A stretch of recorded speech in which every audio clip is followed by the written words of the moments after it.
the painting directs me. I don't see the images before I paint them. And that's, I think, something very important to point out, because artists work in all very different ways. I'm a cartographer in some ways, but it's a cartographer of something that happens in a time frame that is in the present as it's happening. And I've remembered often, once it's there, I remembered that I saw it before, but it's not something that happens until it's there. So for me, it's actually the act of painting, I realized, is an extremely psychedelic experience. And so my painting started to become associated with like ayahuasca and different circles. People were recognizing it, wanting it to be in magazines or using it for different things. And people assumed that I was painting from those realms, but it was already there.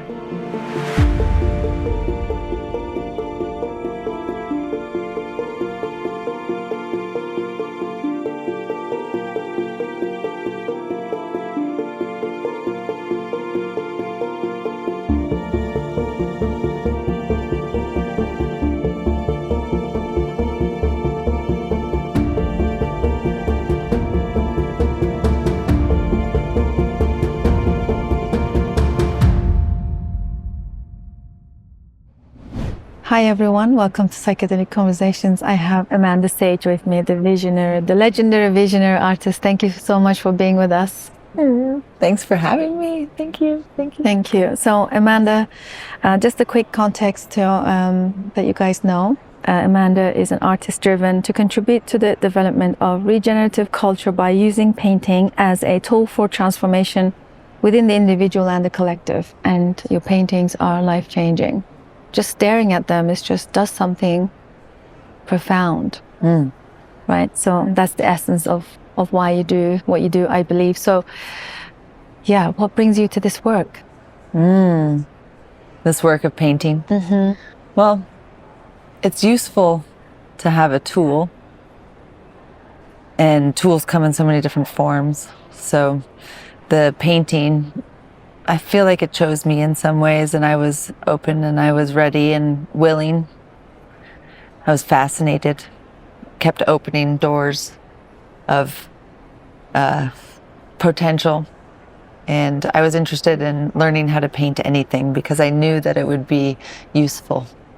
That's such a different way of looking at it. For it to be useful. Yeah. Wow. I knew that I wanted to be a part of the solution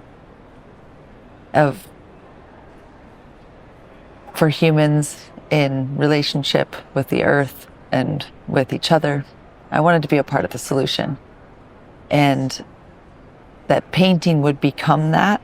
I didn't know that that was what was going to happen, but I just kept following and listening. I had wonderful teachers. I was in situations where I could have chosen to not pay attention, but I had a lot of reverence for the people that I was around, and the listening to the painting is something that was a transmission that was given to me at one point. You know, it's like in between the things, the moments. There was a painting that I was working on. It was the first one that I was trained really classically, and to paint from my imagination, to paint purely from my feeling was new. Wow. And so I'd done a lot of drawings, but to paint with oil, to paint in this like old master's technique was a very new thing. So when I started this one piece, it was very frustrating. It was challenging. I didn't know how to work with it. And I presented it to my mentor at the time, and he took it and he held it in his hands and he looked at it and he said, "Oh, this painting," he cradled it, "this painting's sick." I was like, "I know, oh gosh." Wow. And he took it and he put it on the easel. He's put this little powder over it. It was very, patted it. And he said, he looked at it and he said, you know what's happening here is you're not listening to the painting. And in the painting, it's a woman that has these like this armor on, and she has a hand up though, and she's listening. And there's this thing in the sky, I don't know what it was, but that was like connecting with her. And it was a very strange painting. It was one of the first ones, but it was a breakthrough. Just got goosebumps when you said Yeah. the listening to the painting. Something so true about that. And another transmission that came through that has been something that I work with and I share with my students too is the light of God comes from everywhere. So where's the light coming from when you're going to paint something like fabric, or you're going to paint a face, or you're going to paint something? We can't see anything unless we have light and shadow and value, right? But then if you're going to paint something that is from the visionary realms, like, where's the light coming from? And so I was helping him in one of his master projects of the Apocalypse Chapel. This is in Klagenfurt, Austria. And it's in the side chapel of an old church. And I was in my 20s, I was the youngest one, and I was really good at painting drapery and fabric. And this is like the old masters would have artists that would have their apprentices and assistants that were really good. One was really good at landscapes, like Peter Paul Rubens. One was really good at painting the metallics. One was really good at painting the fruit, you know. And so you would have they would piece together these massive compositions. And so I got kind of the job of painting the drapery. And so in the Apocalypse Chapel, there was all these images looking up into heaven and separated by this fabric, this drapery, this visionary drapery. And that hadn't been done yet. And he was like, I want you to come and paint this. I spent 5 years in the summers working in this church on the ceiling. And I got up there and I was like, okay, very different than working with his son. This is Ernst Fuchs. And he's where's the light coming from? The light of God comes from everywhere. And then he winked at me and he turned around and left. And it became a narrative that is like woven throughout my life. And so I've learned, you know, with any medium, I think with musicians it's the same. When you have memorized the scales, the muscle memory in your hand and in your body, and then you forget and you just allow, right? But you have to build that muscle memory. You do have to do that. And then, it's a good message. And then when you know that nothing can go wrong, you drop the fear. There's nothing that can, only just keep being curious. The painting directs me. I don't see the images before I paint them. And that's, I think, something very important to point out, because artists work in all very different ways. I'm a cartographer in some ways, but it's a cartographer of something that happens in a time frame that is in the present as it's happening. And I've remembered often what once it's there, I remembered that I saw it before, but it's not something that happens until it's there. So for me, it's actually the act of painting, I realized, is an extremely psychedelic experience. If you allow it to happen, you tap into that. And so my painting started to become associated with like ayahuasca and different circles. People were recognizing it, wanting it to be in magazines or using it for different things. And and people assumed that I was painting from those realms, but it was already there. It took quite a few years before the right moment for me to approach, or be called to the medicine. This validates the truth of we just remembering. Yeah. It's already there. Yeah. Mm-hmm. I really love what you said there. Like, you start, you don't know the end result. Mm-hmm. That's like life. Mm-hmm. Yeah. You have an approximate sense. I feel I have an approximate sense of what I want to give, what I want to make a prayer to, a gift, a sense. And then from there it goes to, it's like you look at the colors, you have all the colors, right? Which one is right? Any of them. I become really sensitive to signals around repetitions of of things people are wearing, things that are around me. And I really love to create in live environments where many people are witnessing it with live music, where there's an invocation and there's something there, and it's on there. Wow. Now we get to see it. Yeah.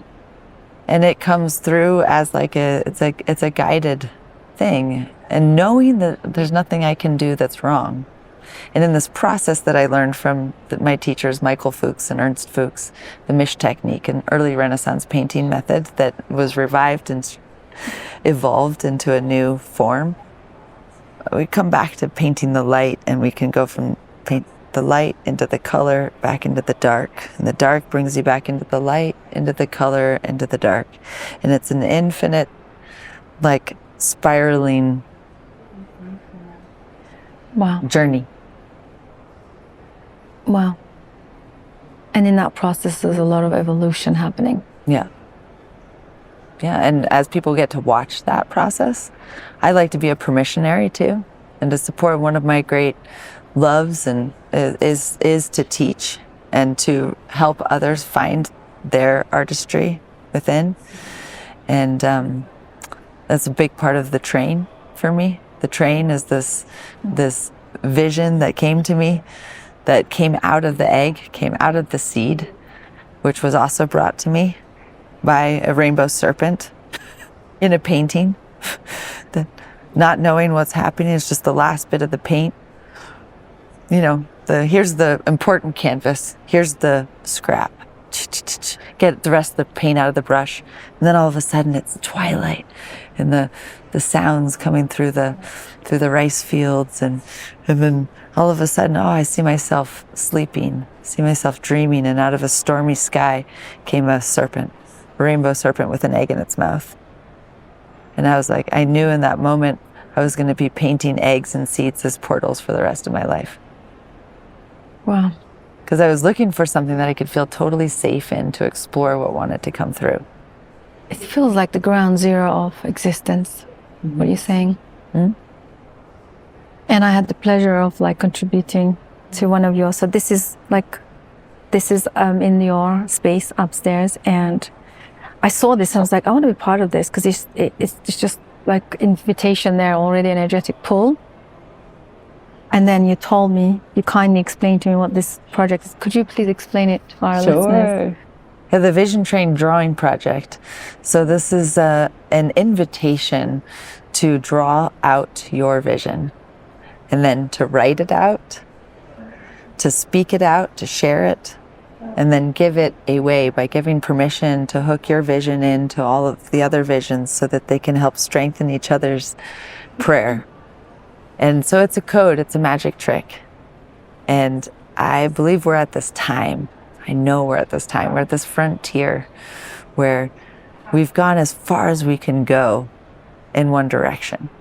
And now it's time to go back on the tracks, on a journey of regeneration and reconciliation. And regeneration, reconciliation, and remembrance. And this is something that is it's not an original story that came to me. It's in the field. It's been weaving through our culture and through stories and songs for a long time. And the train itself is this vessel that is in so many storybooks, right? It's also this vessel that brought time to us. It's this vessel that connected the world in a new way and opened up all these possibilities. And it's also the vessel that we can adopt and embrace, and we can carry all the good and the teachers and the food and the instruments and the city of potential, and we can experiment. We don't know exactly, like, there's an approximate destination. It's like the way I am with a painting. There's a feeling, there's a sense. Do I know what it's going to look like? I don't totally know what it's going to look like. And once I'm there, once the painting has happened and it comes through, it's nothing that I could have ever imagined. It's more than anything I could have ever imagined. So I have the expectation, I've experienced it enough times, that life is going to be more amazing than I can possibly imagine. Each new experience. Not to say that it's going to be hard. Yes, we live on a planet where there's light and dark, there's cold and hot. All of this we're not in the uterine world anymore. When we first came online, that's where we came from. Everything, we were connected to the mother. But we come out, we're disconnected, and we're constantly trying to find our way back home. But the truth is, we're on a planet where we are experiencing discomfort a lot of the time. We are experiencing the struggle. But that is there a problem? Or is that just what is? And when we get down with what is, it's the same in a painting. What is? And then, show me the way. What's next? If you make yourself available, they all show up. This is what all the teachers. So against the grain that we've learned, like it's so against the grain, Amanda. What do you say to that? It's unfortunate. But what can we do? We can now show another way. The displacement that has happened for many generations of many humans that have then displaced other humans, and all of this disconnect because of the belief in the idea of separation is the core problem. And I remember you talking, what this is about is the unification of the masculine and the feminine coming together to create that true harmony. And it's within each one of us, right?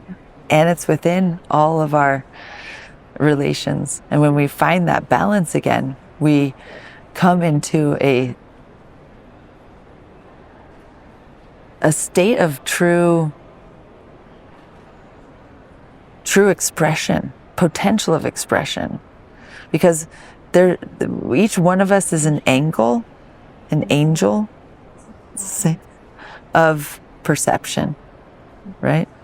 Each one of us is each one of us will make a different train car. And if you do not give your gift away, it will never be given. It will never be seen, and only you can do it. Only you can do it. And we want you to give it. We need you. I believe the reason why I saw the train too, the train is because I know that we're the majority. And because in the last 20 years, the internet has connected people to things and to the world in ways that have, of course, been damaging, but have been illuminating beyond anything that has ever happened before. And people have been going down rabbit holes without anyone else really knowing. And so many people are not even talking about it yet. And this is the beauty of what happened when I started to put my art in the internet. And I would get letters from people, and things would come, and they would say, I don't know, I saw this in a dream, or this happened, and I've never been able, can I tell you some? People would confide in me. And I knew that what was happening was something that was not being spoken about yet. But there was going to come a time when we would hear the call, and it might be that things are going to have to get a lot harder. Complex and hard. For people to get down on their knees and ask for help and surrender. There's a painting that I have up in the exhibit. It's called The Apocalypse. And it's a self-portrait of me sitting under a tree with my hands like this, just in, and coming through here, the leaves, the flowers coming into the sacred garden of all the plants, with the vessel, a pre-Columbian, pre-empire vessel with the seeds that are connecting with it's all a part of it. And behind me, it's crumbling. And I don't wish that, but it's there's only so far we can go, because the truth is that we are not here to be separate from each other. And all the boxes, all the Yeah, But I think we had to go there to realize that we wanted to come back into the circle together, I think so. to remember each other's faces. That's been the journey. Yeah. So in my integration circle, like also in the process of building community of connection, as we say, connection is the medicine of our time. So there are lots of pushbacks and also unknowns. For example, it's almost like we come from a culture of like, I will continually do my own inner work. I will work internally and internalize everything and figure this thing out myself. And then sometimes there are questions of like, you know, even like if we do retreats together or circles together and sit together, there's always these questions like, okay, so how do I now integrate this in myself? What tools, what do I need? What can I, you know, get resourcing, all these questions. And what's really loud in me right now is you need others. You need other nervous systems. Don't worry about tools and methodologies and shiny, you know, tricks and resourcing stuff. They are good, but we're heading another direction now. Yeah. We're gonna need each other's nervous system. Yeah. So unknown, unfamiliar, and almost scary. Yeah. So I feel you when you say, now we're coming back together. And that's one of the beautiful things about this community of contemporary visionary art. And this is what I've experienced through, I've been teaching all over the world for the past 15 years. And I host these workshops that came through also my teachers, like they were doing the same thing outside of the academies. We were making our own academies. We come together and we create together. And there's a technology of being in the same space, creating together, listening to the same music and dropping in to a, you know, what wants to come through me. I also offer the opportunity to study the self-portrait. And so it's like everybody in the room, all looking into the mirror. There's something that is like this deep dive into this existence of who we are, and then holding that space together as a ceremony is safe, it's supportive, it's encouraging. And out of the student body, we started the Vision Train Global Art Jam, the nonstop Vision Train Global Art Jam in 2020. And I put out the call to everybody, invite your friends, pack your bags, invite your good friends too. And let's come together and create our most important work at a time of global change in a safe and supportive environment. And people came from all over the world. And it's still going. It's a Zoom meeting that's open for anyone. And you come in and there's people there that will welcome you. Sometimes it goes dark at this time, but the first 8 months it was 24/7. It was always passing the host to the next person. But it's a space to be alone together, to transcend the borders, to transcend the delineations that are not useful anymore. Thank you for, you know, the service that they've given us along the way. But it's time for us to see our shared humanity and our shared like responsibility to be here now. Wow. Oh my God, what you just said there. I need to show you something, but I'm not sure if I can find it on the spot. It's so interesting what you just said there. If you can take a look at this for me. Where's my links?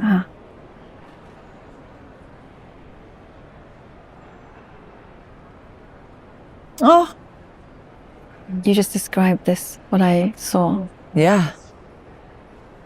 Eyes not seeing. Yeah. Hearts shattered. Mm-hmm. Behind us, the dark. Mm-hmm. Towards the light. Mm-hmm. And alone together. Mm-hmm. Yeah. Holding it Yeah. together. Yeah. That's the container. Yeah. And that's the thing, that's what we're doing here. You know, that's why we gather together, and we need to keep gathering together, and more of us. And I know, like, as we're here now, there are millions of people around the world that are cheering us on, and that we need to teach the teachers. Paul Stamets, I've known for many years and I respect and love him so much. And he shared something with me in 2020. We were at Envision Festival in Costa Rica. It was when, right before the pandemic, is when we started the great wave of transformation. We had no idea. I was painting tidal waves all that year, 2019. Something was coming. Oh my gosh. And he told me, he said, you know, what we need to do, we're building a place to teach the teachers. And that resonates with me so much, because I know that we are in a period of preparation right now. I mean, we have been, but it's accelerating. And so we need more people that are willing and feeling the call to step up, to carry that responsibility with integrity, with lineage. Very important because we're going to have millions and millions and millions and millions of people that are going to need our help and support. Just to usher this new consciousness into it. And this is where I see the art, you know, and the music is at the forefront, because it is one of those ways that can make its way into people's worlds, and to see a painting that has a deep prayer in it every day, it does help with the integration. It helps with the new programming. So I love it when somebody puts one of my prints or a sticker or something in their bathroom, and they see it every day, you know, somewhere on their refrigerator, on their water bottle. Or I've seen people in airports, random people walking with me, like, I have to show you something. And they'll have their screensaver on their phone. It'll be a painting of mine that they just screenshot from the internet. And it's like, I look at this every day, many times. And I don't know what it is. I don't really know. Yeah. But I know it's doing something. It's doing something. And it's not me. So a lot of my paintings it's not me, Amanda. It's the greater I, right, of what I really am, that I'm just like making myself available to. And so a lot of my paintings have the symmetry to them, but they're not symmetrical. Just like, well, we're symmetrical, right? But we're also totally we're totally not. And so my paintings, many of them will start in the center. That's the only thing that I measure. And then everything unfolds, and it's a natural thing. And it's like this one turns into this one, and then this and this. And this is what engages us deeper, is because we're looking for the symmetry. Multi-layers to it. Yeah, we love symmetry. But we also love the organic, right? Because if you just do something one side and flip it, there's a stagnant, it's not organic. It's still beautiful, but it's not organic. So that organic flow, and that's where the seed and the egg is this container that is the most reduced organic form. Right? Like we have like the circle, the seed, the circle, the pyramid, but the egg, the seed, every single one of them is different too. Yeah. Just like us. Yeah. And they're portals. So sacred art, you know, visionary art goes back, Alex Gray says, from cave art to rave art. I love that. It has a long lineage, right? It's this expression and this desire to, like, you know, share something, right? So what is the opportunity of art now to be a tool for transformation? And it's art and community coming together. So we're not competing, we're collaborating. We're encouraging. What is your gift? What can I give you? What gold? We encourage each other to give our gold away into the world. Yeah. And so that's what we do in the Vision Train. The Vision Train is this Vision Train drawing project is one aspect of it, but the Vision Train Global Art Jam that's in space, where is it? It's on Zoom. You know about the telepathy tapes? They talk about the hill. And when I heard that, I was like, that's what we're doing. We're just using technology. The speakers, those of us that are like using technology, but we're meeting on the hill. A hill, the Vision Train. Yeah. And there we witness each other. We have people from all over the world that have become lifelong friends. And this is it. Lifelong friends that love each other, trust each other. And we have dear friends. It's absolutely mind-blowing to me.